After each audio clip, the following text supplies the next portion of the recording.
amigos, es un gusto saludarles. El día de hoy continuaremos con el código de ética y vamos a estar viendo la sección 290. Esta nos habla con respecto a la independencia del auditor y encargos de auditoría y de revisión de contenido. En sí, el marco conceptual nos dice una serie de acontecimientos, entre ellos lo más importante, nos habla de la independencia. Esta comprende sobre todo una actitud mental independiente, tal como lo hemos visto aparentemente, que esta es la cual nos permite expresar una conclusión sin influencias que comprenden el juicio profesional, permitiendo que una persona actúe con integridad, con objetividad, con escepticismo en todo lo que respecta a nuestro trabajo. La independencia aparente, esta supone evitar todos aquellos hechos y circunstancias que son tan relevantes que un tercero con juicio y un bien informado, sopesando todos los hechos y circunstancias específicos. Es decir, que probablemente este incluirá que la integridad y la objetividad forman parte de un equipo de auditoría que se han visto comprendidos en el trabajo.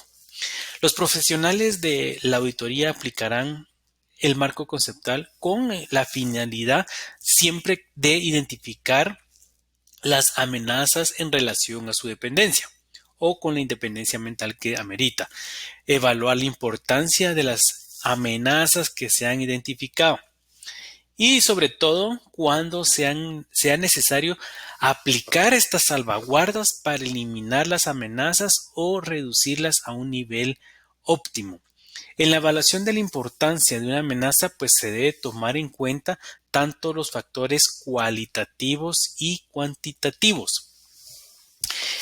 Las redes y las firmas de red. Cuando se considera que la firma pertenece a una red, dicha firma será independiente de los clientes de auditoría de las demás firmas pertenecientes a la red, salvo aquellas en las cuales haya una disposición contraria en el presente código. Eso para no entrar en contradicción. Los requerimientos de independencia de la presente sección que sean aplicables a una firma de red son aplicables a cualquier entidad. Es decir, no hay discrepancia entre una y otra, siempre y cuando cumplan con la definición de la firma de la red, independientemente si la entidad misma cumple la definición de la firma. Una estructura más amplia puede tener como finalidad la cooperación y las firmas comparten un nombre comercial en común, un sistema de control de calidad común o una parte significativa de los recursos profesionales y en consecuencia se considera que constituye una red. Es así como podemos establecer nosotros cómo identificar una red. Cuando la estructura más amplia tiene como objetivo la cooperación y las entidades de la estructura comparten propietarios, control o administraciones comunes, se considera que constituye siempre la red. Entonces, nosotros tenemos que saber cómo identificar una red. Ese va a ser básicamente el propósito de estos puntos para no caer en alguna anomalía. Pues no se considera que una red sea una firma de la red solamente porque colabore con otra entidad, pues, ¿verdad? Con el único fin de resolver de manera conjunta a una solicitud de propuesta para la presentación de un servicio profesional. A pesar de que la firma pertenezca o no, más bien, o que no pertenezca a una red y no utilice un nombre común como parte del nombre de la firma, puede aparentar que pertenece a la red si menciona en su papel con membrete o su firma material publicitario que éste es miembro de una asociación de firmas. En consecuencia, pues si no tiene cuidado con el modo en que la firma describe dichas asociaciones puede crearse una apariencia de que la firma pertenece a una red. Entonces, estas cosas son detalles que, que son susceptibles a que nosotros nos podamos identificar fácilmente para ver si pertenece a una red o no pertenece. En sí, cuando la estructura más amplia tiene como objetivo la cooperación de las entidades de la estructura, comparten una parte significativa de sus recursos profesionales. Se puede considerar en este caso que constituye una red. En sí, estos incluyen sistemas que permiten a las firmas intercambiar información tal como los datos de clientes y registros de facturación, socios y empleados, departamentos técnicos que asesoran para los encargos de auditoría sobre cuestiones técnicas o áreas específicas y transacciones y hechos. También está la metodología de la auditoría y manuales de auditoría, cursos de formación e instalación, como ejemplo. ¿Ya? También entidades, nos vamos a analizar lo que significa las entidades de interés público. Pues en esta sección que es la 290 contiene disposiciones adicionales que reflejan la relevancia desde el punto de vista del interés público en determinadas entidades. Estos efectos en esta sección, las entidades de interés público las podemos clasificar como todas las entidades cotizadas y cualquier entidad definida por las disposiciones legales y reglamentarias como entidad de interés público. Los factores que debemos de considerar son el tamaño, el número de empleados, entre varios. El periodo del encargo. La independencia con respecto al cliente de auditoría se requiere tanto durante el periodo del encargo como parte del periodo cubierto por los estados financieros. El periodo del encargo comienza cuando el equipo de auditoría empieza a ejecutar el servicio de auditoría. El periodo del encargo termina cuando se emite el informe o el dictamen que nosotros emitimos. Eso ya se termina el encargo. En las fusiones y adquisiciones, como resultado de una fusión o de una adquisición, una entidad pasa a ser una entidad vinculada de un cliente de auditoría. La firma identificará siempre y evaluará los intereses y las relaciones pasados y actuales con la entidad vinculada, siempre y cuando teniendo en cuenta las salvaguardas disponibles que tengamos en ese periodo para que puedan afectar su independencia y en consecuencia a su capacidad para continuar el encargo de auditoría después de la fecha de efectividad de la fusión o de la adquisición de estas empresas. Si los responsables del gobierno de la entidad solicitan a la firma que continúe como auditor, la firma lo hará únicamente en los casos que éste pondrá fin al interés o a la relación tan pronto como sea razonable y en cualquier caso dentro del plazo de 6 meses después de la fecha de efectividad de la fusión o adquisición. Y esto es importante porque ahí no hay conflicto de intereses, entonces se está dando un tiempo prudencial al auditor para que se acontezca. Cualquier persona que tenga un interés o relación de este tipo, incluso si se ha originado en la ejecución de un servicio que no proporciona un grado de seguridad que no estaría permitido según la presente sección, no será miembro del equipo del encargo en relación a la auditoría o al responsable del control de calidad del encargo. Se aplicarán las adecuadas medidas transitorias en este caso, según sea necesario, y cometerán con los responsables del gobierno de la entidad. Entre los ejemplos podemos incluir recurrir a un profesional de la contabilidad, pues para que revise la auditoría o el trabajo que no proporciona un grado de seguridad.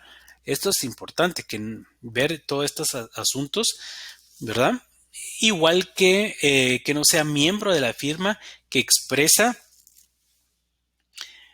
una opinión sobre los estados financieros, realice una revisión que sea equivalente a una revisión del control de calidad al encargo.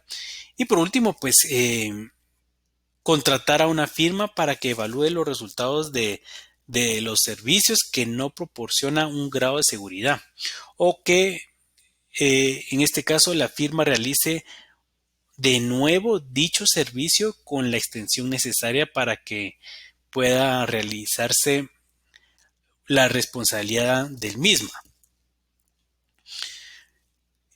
Otros aspectos que podemos tomar en cuenta en la sección de lo que es los intereses financieros, que es propiamente de la 290, es el tener un interés financiero en un cliente de auditoría puede siempre originar una amenaza de interés propio.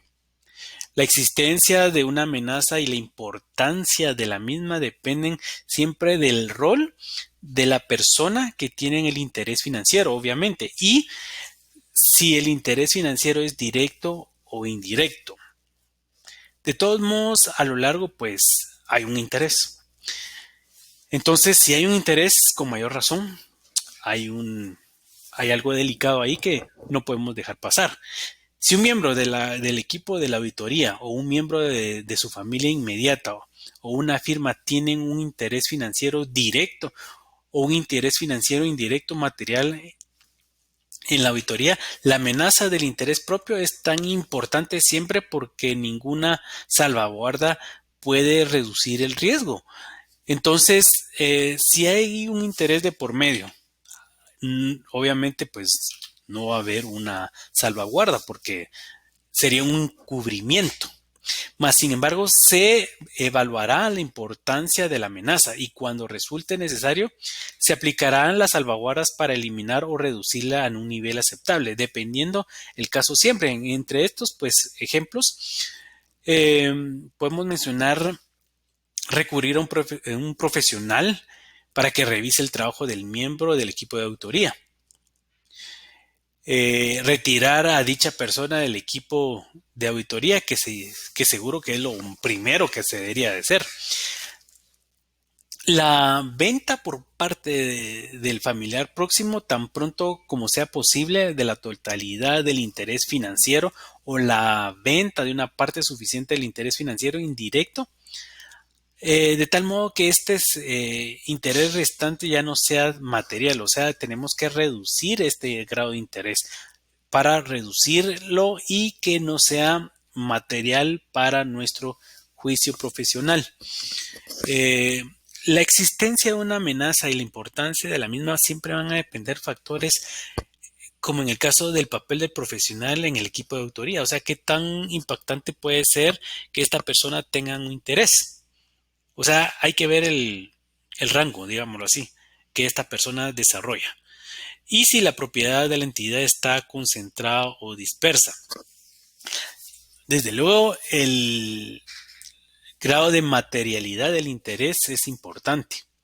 Recurrir a un profesional de la contabilidad para que revise el trabajo del miembro del equipo de auditoría, sin embargo, también nos ayudará a minimizar este tipo de trabajo. Retirar el equipo de auditoría al miembro del mismo que posee el interés en sí es parte de las salvaguardas que deberíamos de ver. Retirar a estas personas, en pocas palabras, o retirarnos de la empresa si en dado caso eh, la persona de parte de nuestra empresa, de nuestra firma, es alguien importante en el orden jerárquico. Cuando se produce un incumplimiento inadvertido de la presente sección en relación con un interés financiero en un cliente de auditoría, siempre se va a considerar que no peligra la independencia siempre que la firma ha establecido políticas y procedimientos. Es por eso que es importante las políticas y procedimientos eh, para que estos se vean notificados con prontitud a cualquier incumplimiento que resulte en la compra o adquisición por herencia, como ejemplo, ¿verdad? Otro punto es las medidas descritas en el apartado que hemos visto anteriormente sobre cuando la firma aplica una salvaguarda para reducir cualquier amenaza. Es importante ver las amenazas que podemos tener y sobre todo ver qué amenazas podemos minimizarla con relación a las salvaguardas que nosotros podamos llegar a, a tener en estos momentos. Con relación a los préstamos y avales, la concesión de un préstamo o de un aval a un miembro del equipo de auditoría o a un miembro de su familia inmediata o inclusive a la firma por un cliente de auditoría que sea un banco o una institución similar puede originar una amenaza, es decir, un conflicto de intereses, ¿verdad? En consecuencia, ningún miembro del equipo de auditoría, ningún miembro de su familia inmediata ni de la firma aceptarán un préstamo o un aval con esas características. ¿Por qué? Porque siempre vamos a estar en la discrepancia de un compromiso que nosotros realmente no debemos de aceptar por ningún motivo. Si la firma o un miembro del equipo de auditoría o un miembro de la firma tienen depósitos o una cuenta de valores en un cliente de auditoría que sea un banco como ejemplo o un intermediario bursátil en el caso que estuviera la empresa aplicando en bolsa, no se origina una amenaza en relación con la independencia si el depósito o la cuenta se rigen por condiciones normales del mercado, aunque eso es bastante entendible.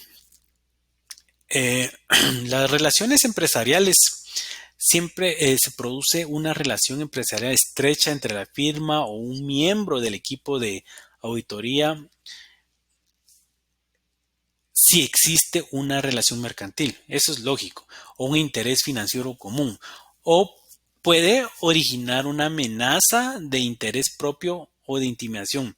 En estos casos podemos tener como ejemplo tener un interés financiero en común, acuerdos para combinar uno o varios servicios o productos de la firma con uno o varios servicios o productos del cliente, o sea que existe una doble vía de interés. Entonces, estos acuerdos de distribución o de marketing bajo las cuales la firma distribuye o vende los productos que tienen en relación van a estar relacionados siempre, ¿verdad? Entonces son las cosas y situaciones comprometedoras que crean un vínculo, una relación empresarial de doble vía. Las relaciones personales y familiares entre un miembro del equipo de auditoría y un administrador o directivo de la empresa del cliente y sobre todo del cliente también de auditoría pueden originar amenazas también. La existencia de una amenaza y la importancia de la misma depende de varios factores, incluyendo las responsabilidades de personas en el equipo de auditoría. Es decir, las relaciones y los negocios creo que no van de la mano. Cuando un miembro de una familia inmediata de un miembro del equipo de auditoría es administrador, un empleado en un puesto que le permite ejercer influencia o poder, eh, siempre va a existir esa misma inquietud de relación que nos permita, que no nos permita trabajar como nosotros debemos.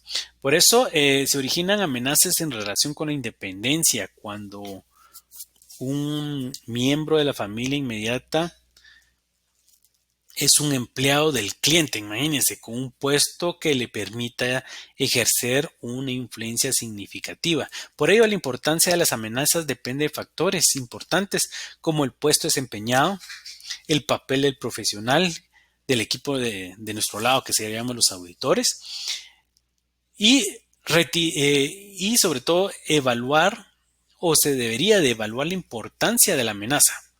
Cuando resulte necesario, se aplicarán salvaguardas para eliminar esto. Ejemplos de este tipo de salvaguardas puede ser retirar a la persona, como habíamos mencionado, estructurar las responsabilidades del equipo de auditoría, de tal manera de que no exista ni vínculo ni relación de una y otra. También tenemos la relación de empleo con un cliente de auditoría. Se pueden originar amenazas de familia o de intimidación si un administrador o un directivo del cliente de la auditoría o un empleado con un puesto que le permite ejercer una influencia de poder sobre la preparación de los registros contables. Eso es de tener cuidado. ¿Por qué? Porque hay manipulación. Entonces, sobre estos estados financieros, sobre los que firma esta persona son miembros de esta empresa, son los que nosotros deberíamos de empezar a analizar y sobre todo ver qué parte del organigrama forman dentro de la empresa. En consecuencia, si un antiguo miembro del equipo de auditoría o un socio se incorporan al cliente de auditoría en calidad de administrador o de directivo, con un puesto que le permite ejercer influencia significativa sobre la preparación de los registros contables del cliente o de los estados financieros sobre los que la firma ha de expresar más de alguna opinión, deberíamos de considerar que la independencia peligra, con la excepción de que dicha persona no tenga derecho o beneficio o pago alguno procedente de la firma. Ahí sí, salvo que se realicen de conformidad con acuerdos fijos predeterminados y que cualquier importe que se deba no sea material a la firma. O sea, hay que ver qué tanto impacto puede llegar a tener y sobre todo que dicha persona no siga participando o parezca estar participando en los negocios o actividades profesionales de la firma a la cual nosotros pues venimos trabajando. Asignaciones temporales del personal. La cesión de personal por la firma a un cliente de auditoría puede originar una amenaza de autorrevisión. Se puede prestar esta ayuda, pero solo durante un corto periodo de tiempo y mientras el personal de la firma no participe en situaciones como la prestación de servicios que no proporcionen un grado de seguridad y la asunción de responsabilidades de la dirección. Entonces, estas son las excepciones. Hay varias, pero entre las importantes podemos mencionar este tipo de excepciones. En la preparación de registros contables y de estados financieros existen disposiciones generales. La dirección es responsable de la preparación y presentación de los estados financieros. Nosotros solo los vamos a ir a, como quien dice, auditar, pero no somos responsables directos, nada más que de nuestro dictamen y de las evidencias que nosotros tengamos. Siempre y cuando expresen la imagen fiel de conformidad con el marco de información financiera aplicable. Es decir, los responsables y de la imagen fiel, ¿quiénes son los responsables? Pues obviamente es la dirección. Dichas responsabilidades nosotros debemos de ver si incluyen el modificar las anotaciones en el libro de diario o determinar las cuentas en las que se clasifican las transacciones. Y sobre todo en la preparación o modificación de los documentos de soporte en formato electrónico, etcétera, que sirven de evidencia de que una transacción ha tenido lugar. Por ejemplo, en órdenes de compra, en registros de tiempos para la nómina de pedidos, etc. La prestación de servicios de contabilidad y una teneduría de libros, tales como la preparación de los registros o los estados financieros, como ejemplo, a un cliente de auditoría origina siempre una amenaza de autorrevisión cuando seguidamente la firma audita los estados financieros. Esto ocasiona de que tenemos que organizarnos y analizar todo el contorno para que la preparación de estos registros pues no caiga en errores y irregularidades de la persona en la cual nosotros o de la empresa que nosotros vamos a auditar. Nosotros hemos estado viendo también los en otras clases posiblemente los servicios fiscales. Los servicios fiscales comprenden una amplia gama de servicios. Entre ellos está la preparación de declaraciones de impuesto, los cálculos de impuesto con el fin de preparar los asientos contables, la planificación fiscal y la resolución de contenciosos fiscales, como ejemplo. Aunque los servicios fiscales prestados por la firma a un cliente de auditoría se traten por separado bajo cada uno de los dichos anteriormente, ¿verdad? En la práctica diaria mensual de dichas actividades están a menudo interrelacionadas, o sea, aunque lo prestemos por separado y si le trabajamos de una u otra forma al cliente, pues hay una relación. La relación de la preparación de las declaraciones de impuesto implica ayudar a todos nuestros clientes a cumplir sus obligaciones en relación con sus declaraciones, preparando borradores y rellenando las declaraciones fiscales si lo amerita, incluida la información sobre la cantidad del impuesto a pagar, por lo general en formularios estándar o bueno, ahora ya son automatizados, ¿verdad? Estos deben de ser remitidas a las correspondientes autoridades fiscales. Estos servicios van a incluir el asesoramiento sobre el tratamiento de transacciones pasadas en las declaraciones de impuesto y responder en nombre del cliente a las solicitudes de la información y sobre todo en los detalles adicionales recibidas de las autoridades fiscales. Estos servicios de preparación de declaraciones de los impuestos siempre se van a basar por lo general en información histórica que implican principalmente el análisis y presentación de dicha información histórica de conformidad con la legislación fiscal vigente de nuestros clientes y de nuestro país. Es de vital importancia saber todas estas situaciones porque tenemos que ver la vinculación de los servicios que prestamos con nuestro cliente. Entre estos servicios también está el servicio de la auditoría interna. Y entre las disposiciones generales de esto, pues vemos que el alcance y los objetivos de las actividades de auditoría interna varían ampliamente y siempre van a depender del tamaño y sobre todo de la estructura de la entidad y los requisitos de la dirección y en su caso pues de los responsables del gobierno. Entre las actividades de la auditoría interna podemos ver 4 importantes, que es el seguimiento del control interno, revisión de los controles realizados y el seguimiento del funcionamiento de la estructura administrativa. Otro es la revisión de la economicidad, de la eficiencia y de la eficacia de todas las actividades operacionales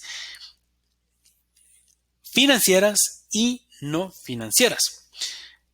Tenemos también la revisión del cumplimiento de las disposiciones legales y reglamentarias y otros requerimientos externos de las políticas y de todas las directrices de la dirección Y sobre todo también tenemos el examen de información financiera y operativa, que prácticamente es la esencia de la auditoría interna, revisando los medios utilizados para la identificación, la medida y clasificación de la información financiera y operativa y para la preparación de informes sobre la misma. Es decir, que estos son las actividades específicas de los elementos que conforman la auditoría interna.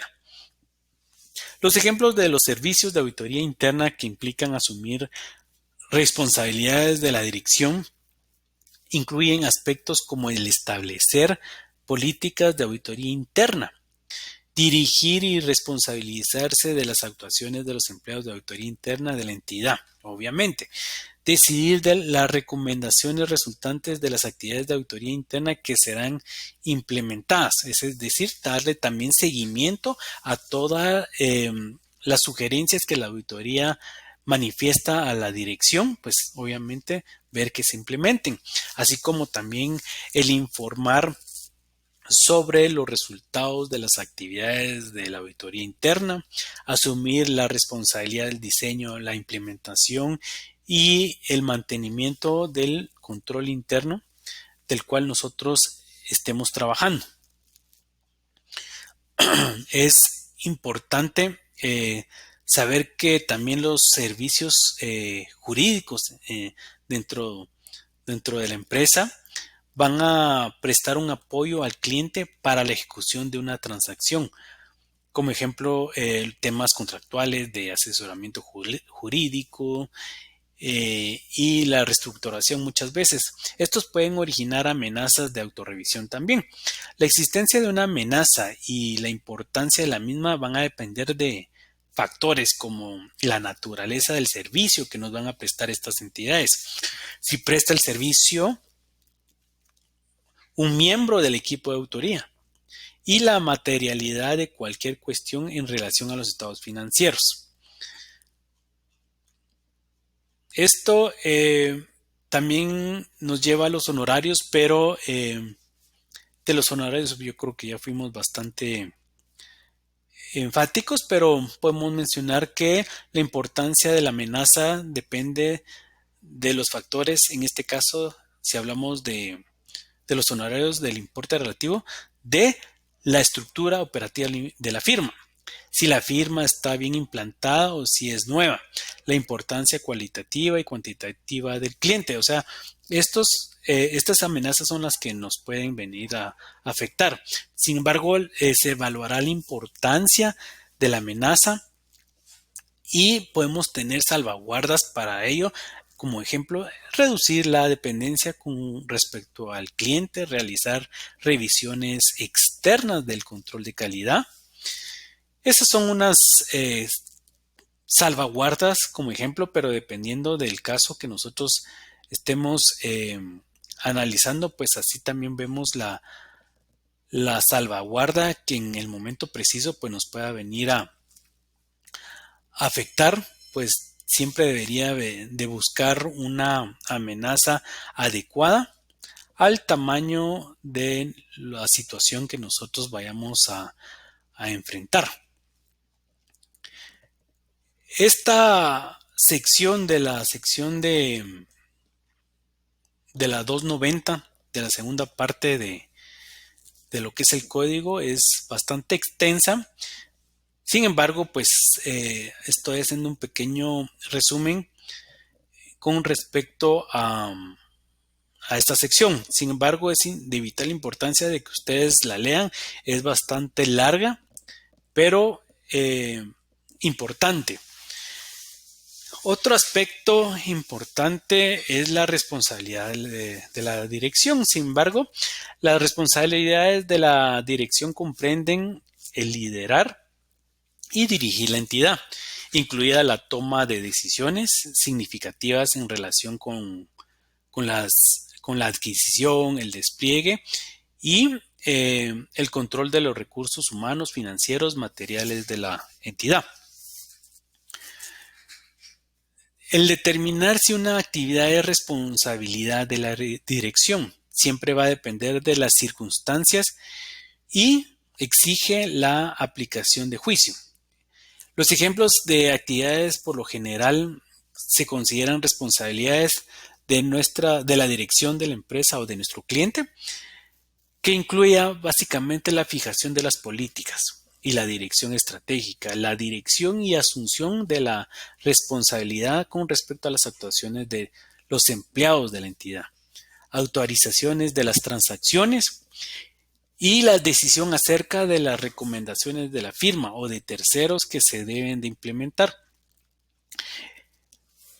Esto es con lo referente a